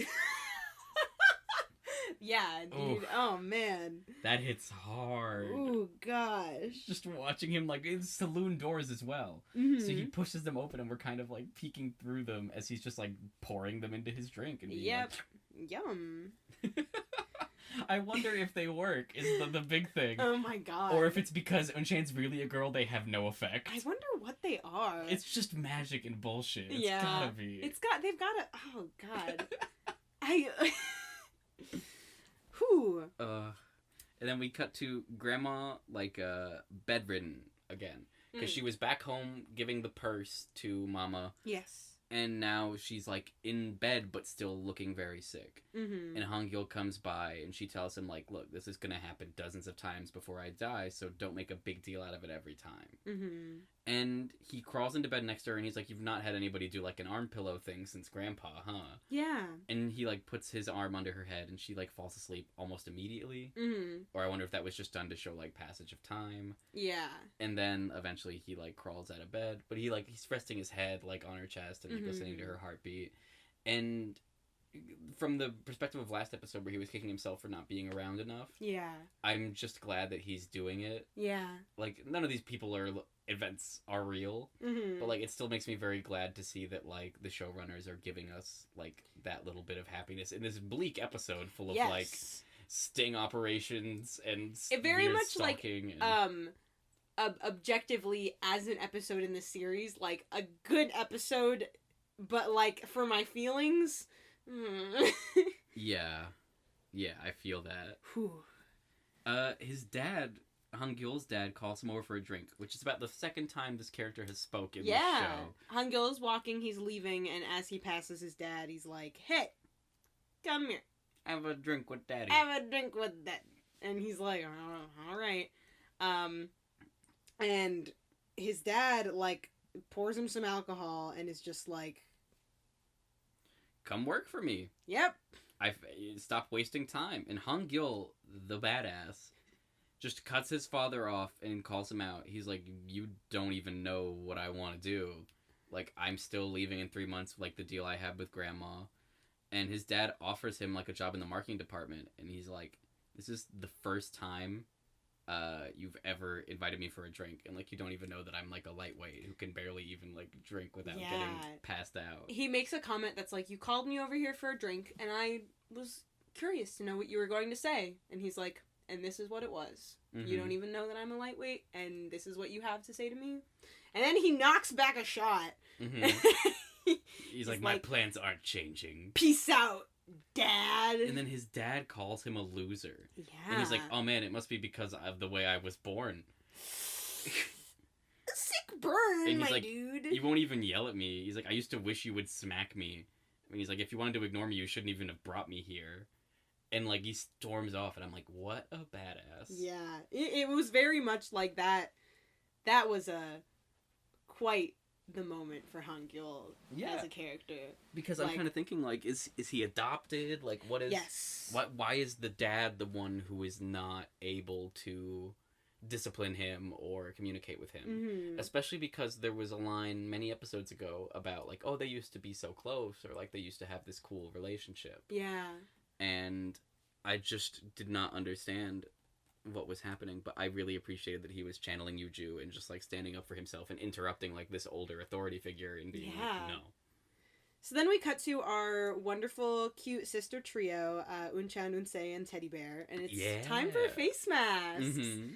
And Unsei even makes a comment. She's like, "Why are we doing like face masks? Like you must have like something on your mind or something." And Unchan is like, "What? I can't just like want to do face masks with my sister? Like whatever." And she's like, you bought sunglasses for CB, and she Yeah. starts putting her foot in his face. She's like, well, you won't buy me anything. And it's really interesting because this is a cool behind-the-scenes fact. Unchan is wearing a shirt that's a picture. It's like, I Clown New York. No. And it's because, in fact, Unchan is a clown. Oh my God! No wonder. Yeah, it's a little bit of, like, foreshadowing, but also it's already happened. Wow. Really interesting find, Jeron. Yeah, you know, it took my research team a couple weeks. The signs have always been there. Whoa, yeah, dude, I've seen this show like 3 times and I didn't even notice. The other cool love triangle of Mr. Hong, Mr. Koo, and Mama Yes. is they're like sitting outside in front of the cool aesthetic butcher counter with the pink neon lighting. Eating some watermelon. Yeah, and Mr. Hong is like reciting poetry, and Mr. Koo's like, huh, what kind of man has time to be memorizing poetry, blah blah blah, and Mr. Yeah, Hong he's is like, you can tell that he has been with a different woman, uh-huh. and Mr. Hong is like, I wrote that. Yeah, he's like, actually, that is my poetry that I wrote myself. And then they're both like trying to fan her. Yeah. It's the cutest shit. Yeah. Because she doesn't even like weigh in on it. She's like, oh, whatever. Yeah, she's just kind of like, well. And then we see Unchan running by. Yes, Unchan just sprints by. Which is super cool because how rarely do we like see these scenes intersect? Like when it happens, it's usually like a special occasion. Yeah. And she's running to Han Gyul's house, and they're sitting on the rooftop drinking like a nice beer. That's right. They're back on their bullshit of like chilling in this place, drinking some kind of alcohol. This episode just makes me. I wrote on my list of things I want to do now to like go to a rooftop garden or something. Yeah, honestly, like, at night. every time they're chilling on that little like outdoor ame with some wine or just like some pizza, like it really makes me want to have a space like that I can just like go up and chill and either like drink some wine or eat some pizza. Eat some pizza. Eat some pizza. I think about that one where they were eating the pizza and Unchan was like stacking the four four slices. I'm like, man, I really want to The drink wine legend. and eat pizza. Oh man. But yeah, so Unchan literally runs to Han Gyul, and they're having their nightly chat. He starts opening up, and like I was really surprised that we're getting the background for the things that are happening this episode. Yeah. Between him and his family, and he says during junior year he ran away from summer school and he came home and nobody knew he was home. And his aunt was crying because his dad was making his wife raise a bastard while still having a memorial for his mistress. So that's a lot. So Han Gyul is like a child born out of this, the perspective you gave me, like possibly arranged marriage kind of situation. Yeah. So the context of in this episode is kind of like his dad might be like kind of cruel. But for me, like thinking like maybe he was a child born out of like an actual loving relationship, and then this with his mom is kind of the more like business marriage situation. Yeah. But the mom, he says like, oh, she's my real mom. Like, yeah. His biological mom just isn't in the picture. Yeah. Well, probably because she's dead. Well, And like just the fact that the dad won't interact with him like on that level or whatever it's so interesting because I don't know the emotions that like the dad is carrying to his child, and like and just the fact that Nana and mom were like, oh, you know, if you hadn't convinced me, like he would have gone to an orphanage and I wouldn't even have a son. Yeah. And like what the hell do you do with that? Because like the mom who's cheerful and Han Gyul likes seems less empathetic for me than the dad who can't express himself, who might have had him as like this child of love as opposed to like the marriage for convenience. Yeah. And I'm just super interested in that, but he's talking about like he thought that he held it in forever, like he didn't really tell anybody that he knew. Yeah. And like Yeah, I know. We've talked a little bit because this whole thing has kind of really been introduced to us. Not introduced to us this episode, but this episodes feel like the first time we're actually talking about anything like this. And for me, I wonder because it feels rushed, and I wonder if it has anything to do with what has just happened with Grandma. I bet you that's like the impetus. Yeah. But it's so crazy, and the whole time he's saying this, Unshan is sitting behind him. His back is to her, and she's like pantomiming, like petting his head. Yeah, she's doing like a hover head pat. Yeah, and then she like holds out her arms like she's hugging him, but like not. And it just it hurt my heart. It sucked. Yeah. And then we do the comic like he passes out and she carries him inside. Yeah, she's gotta carry him because he drank too much wine. And she's like, haha, you're faking, aren't you, just to get me to like carry you inside, haha. And then they flop down onto the bed, and his arm ends up on top of her, and she sits there for like a minute. She just sits in it, and then she tries to get up, and like his hand is like on the side of her head, and he slams her back down. He literally like grabs. It looks like he grabs her by the neck and just like is like, get back on the bed. And like, she slams him. He slams her down. Yeah. And he says, "You're gay, right?" And then she pops up. And he slams her down again, and he continues, "I'm not. So stop seducing me." Yeah. And Unshan very much goes, "You're the one who keeps calling me late at night, telling me to come over here." Ooh. Yes. And then he breaks into this thing that I hate it so much. He says, "Let's be sworn brothers." And she goes, "What is this, Romance of the Three Kingdoms?" Which I fucking love Romance of the Three Kingdoms, so I'm always happy when it comes up, but it's not in this context. They're talking about like the Peach Garden Oath. One time. It means we'll never have to see you goodbye, and we'll be better than friends, but we can't be lovers because we're men. And like, and I literally wrote, I don't want this to go in this direction because this is the most putting it on the back burner thing you can do. Where, hey, we're gonna put all of our feelings in this microwave, and we're just gonna leave it closed. And we're gonna just be bros. And then they have a whole thing where he chases her around the apartment. He's like, "Call me your bro. Call me your bro. I want to be your bro." And then, like, she doesn't want to. And he literally picks her up and is, like, pretending like he's going to drop her. And she goes, bro. And then they do this thing that really got me. Because she does the voiceover. And she says, like, her thesis again. She's like, I wanted to keep him by my side even as a brother. And then I was like, okay, well, yeah, say one thing, do another with your following your heart aesthetic. And then we get Han Gyul's voiceover, and because he still thinks Unshan's a male, it's the exact same line. I wanted to keep him by my side even as a brother. So you have these two people who very much like, it feels like Han Gyul views them as incompatible because of their orientation, which, as the audience, is very frustrating because I thought in this episode it was all going to come out. Yeah. But it didn't. We went the opposite direction. We went deeper, and we pushed it deeper into the... We put the relationship in the fridge, and we really did. And it's just, it put in a place of sadness now because there's going to be this facade of like, everything's okay, we're just bros. And for me, maybe I'm being selfish, it very much feels like they both really like each other. And I mean, he's only got a 3-day supply of medication. So hopefully it runs out and he comes to his senses and we don't spend the next 3 or 4 episodes in like this Peach Garden Oath limbo. Yeah. And only for the feelings to come back when there's 4 episodes remaining or something. I would be furious. Oh, man.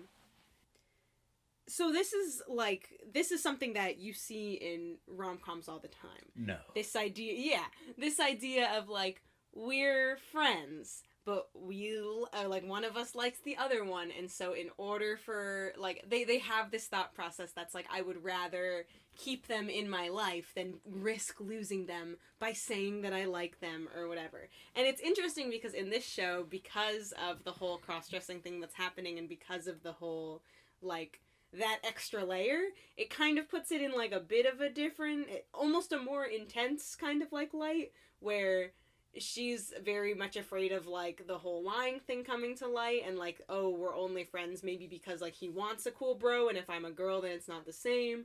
All this kind of stuff that's just kind of like added on to that. But yeah, sorry to break it to you, but you'll probably be seeing this cool trope more. We love I think it can be done well, because this is the time where this is denial. This is stage 1. Mm-hmm. And when you're in denial about having feelings for another person, like, they're both shelving it, and this is the part where it deepens. Like, this is the part where your feelings have to build to the part where neither of you can ignore them. Mm-hmm. And then, like, I just look forward to that build in that case, if this is where we're going. The build of, like, all these little things that they do, and there's been so much cute shit with, like, his computer background. Yeah. And Unchan, like, again, like, understands her feelings. Han Gyul does not. Mm-hmm. And I'm so glad for this show, because when I heard about the concept, I was very much like, is it literally just going to be that he doesn't want to be gay, and that's the only barrier to this relationship? But it doesn't feel like that. It very much feels like, yeah, he considers this in spite of the gender difference. Yeah. Especially because he's going so far as to, like, keep her around and keep calling her. And I think it's important for both of them, because even just as friends, like, she's so good at calling him out. Yeah. And to be truthful, I don't know what service gross that Han Gyul even necessarily provides for Unchan, aside from, like, just making her feel, like, happy before he makes her feel mad, before he makes her feel happy again. Like, you can't help liking who you like, so I don't mean to, like, bash Han Gyul. Yeah. You know what, but, like, there's good points about him as well. I'm remembering now. Oh, good, yeah. He's sincere, he's really good, he's grandma's boy. He's smart, he's a good manager type, he's wicked handsome. I think there's also a heavy implication in this show that I think that, you know, kind of what this story centers around. Because Unchan, while Han Gyul is our male lead, the real main character here is Unchan. Like, she's kind of like the real, like, person who we're following her story more, like, biggest of all. And we meet her at a time where, like, for her, romance has never really been a thing that she's worried about. It's never really been anything that she's had to think about. It's because, one, she just hasn't had time. She's had to, like, take care of her family, all that. True. So I do feel like where Han Sung a little bit played the role of, like, the first, like, love, I feel like, not necessarily that this is, like, anything that Han Gyul... God, yeah, there really is no good word. Yeah, I want to say provide, but that still feels bad. Yeah, I don't like that one either. But yeah, it's more about, like, I feel like she's kind of, like, getting to experience that side of life that she really hasn't gotten to. And where I don't think that Han Sung was necessarily the best, like, you know... I'm glad that she's getting to kind of do that with Han Gyul. And that brings us back to the thing we shelved for later ourselves. Yeah, that's right. It's time to talk about it. We're going to spend the last bit of this talking about Han Sung and how he basically just cheated on Yoo-joo, and where we're going to go from there. Whew. Because that's going to be huge, unless they do the thing that they've done for the last 6 episodes and disregard whatever happens at the end of the previous episode immediately. So... there's so much to think about with this, because DK came back into Yoo-joo's life shortly before this happened. Yes. And that doesn't negate anything Han Sung does, but we don't know the relationship history as well. And this is all conjecture, and I don't think that, like, Yoo-joo is this kind of character. But she obviously felt remorse for whatever happened between her and Han Sung that resulted in them breaking up. Yes. So whether or not that was a thing with DK, whether they were separate or still together at the time, even if it's just as simple as she left Han Sung for DK and then didn't work out and realized, like, oh, I miss being with Han Sung. Like, this is, like, a clear violation of literally what Yoo-joo was worried about and told Han Sung, like, face to face. Literally, I wrote in my notes, in no uncertain terms. And, like, it's one of those things that, for me, it feels kind of irredeemable. Like, he was not thinking. No, he had so many opportunities not to do that. Yeah. And, like, it just sucks. And I'm glad I didn't like the character in the first place. Yeah. Because this would definitely be the kind of thing that makes me go, Wait. Yes. So, really, my only concern is not that... as always, I'm worried that they will remain in a relationship because that gives me anxiety. But I'm really just interested to see how Yuju handles this, because Yeah. she did the ultimate right thing. She said, I will call you tomorrow. And I'm just very curious, because she was the one who wanted to be in this relationship. She was worried. She saw this coming a mile away. Mm-hmm. And Hansung is just like this idiot goofball character who kind of like floats along. Yeah. And like this episode was the first time he ever opened up emotionally about anything that wasn't about Yuju to Yuju. Yeah. And even in those contexts, like, he's never been good about it. He's never Yeah. been like, oh, you remember that time he outed her for not wanting kids at that nice dinner party? Yeah. Oh my god. Remember that time he brought like another girl to her art gallery? Yeah. Ugh. Mm. But you know what I mean? Like, Yeah. it's just wrong.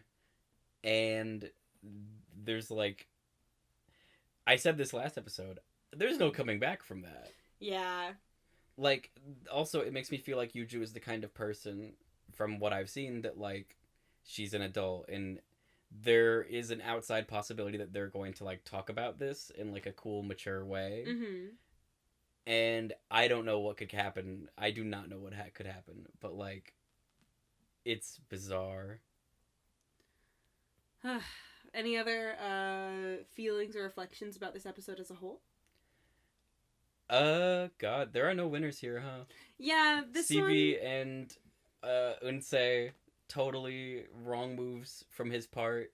She's very clear that she doesn't want anything to do with him. Mm-hmm. And he's, A, trying to change himself for her, and B, getting into these contrived situations to try and, like, affect an emotional response. Mm-hmm. Via stalking. And... Yeah. Yeah, because even when I didn't know that was a clever ruse, I totally was like, oh, he's just stalking her, and it ended up being good in this scenario. Then there's, like, Mr. Ku, Mr. Hong, and Mama is, like, they've kind of made the joke that she's leading them both on. Mm-hmm. Mr. Hong, it seems like he's not even over his, like, previous love interest. Yeah. Because he's, like, singing the songs about her, and he has the poetry that was probably written for her. Mr. Ku, I don't know why he's even interested in Mama. They've never even had, like, a discussion about it. It just seems that he thinks she's really pretty. He just has, like, some crush on her for probably pretty, and also, I don't know, maybe because she's, like, nice. I don't know. Mm-hmm. And then there's Han Gyul and Un Chan, who are the worst of all because they are ending the dialogue. And it's part of that is because they have a working relationship, I think. And they saw how awkward it was for, like, everybody when they're fighting. Yeah. So the desire to just, like, pretend everything's okay and we're bros is there. And they're going to act on it. And I'm just glad this is a show and not real life, because in real life this feels like such an ending point. Yeah. But this is a mid-season episode of a show. Yeah. So we know that there's a whole rest of an arc to be completed here. Yeah, absolutely. And it's going to end with everybody in a happy, stable relationship. Oh, man. Yeah, honestly, as far as, like, reflecting on this episode, I feel like everything I said within the episode, when we were talking about it. Mm-hmm. Very much, this is one of those episodes that I think objectively, as a part of a TV show, it is good, because it really is kind of like this, kind of like you said, like, nothing goes well for anybody. I think that it, as far as the story goes, is, like, really well done. But God, for me, it sucks. I just feel sad. I remember I know I mentioned to you this earlier before we started actually recording, but there were a couple of times in this episode where I really, like, because I know what's happening very soon. Ooh. Probably next episode, next 2 episodes. I can feel it coming just because of, like, the things that have happened. Foreshadow. Yeah, and there were a couple of times where I thought it was the time for, like, one of the events to happen, and I was like, oh, and I even, like, wrote in my notes, like, oh my god, is this? And then I was like, oh no, it wasn't. Okay. There were a couple times where I got big, I don't want to say big scared, but just, like, big, like, on the edge of my seat, because I was like, oh, is this? Because I don't remember exactly when, but I know that they're happening just because I know the time around that they happen. So I'm very interested to see how you feel about them happening. I feel like I always say that at the end. I'm like, I'm really interested to see how you feel about this whole show. I love just hearing it. I love to be like the Odysseus to your Poseidon. Yeah. And I'm just like on this weird quest, and you're like, oh, about to send some bullshit your way. That's right. Oh, man. But yeah, definitely, I mean, we're in the middle of the show, so I know I've talked in the past about how much I love roller coaster shows that make me feel a lot of different things in a short span of time. And kind of interesting because I feel like this episode was less feeling a lot of different things and like just feeling a lot of things very big. But I am excited for just watching the story unfold. But yeah, so there you have it. Episode 8. Whoa, we're halfway there. Whoa, imminent despair. Now that one we won't get copyrighted for, so we're okay. Yeah. Sorry, boss. Man. Episode 8. None of these people should date. Catch you next time on Off Key Prince. Bye. Bye.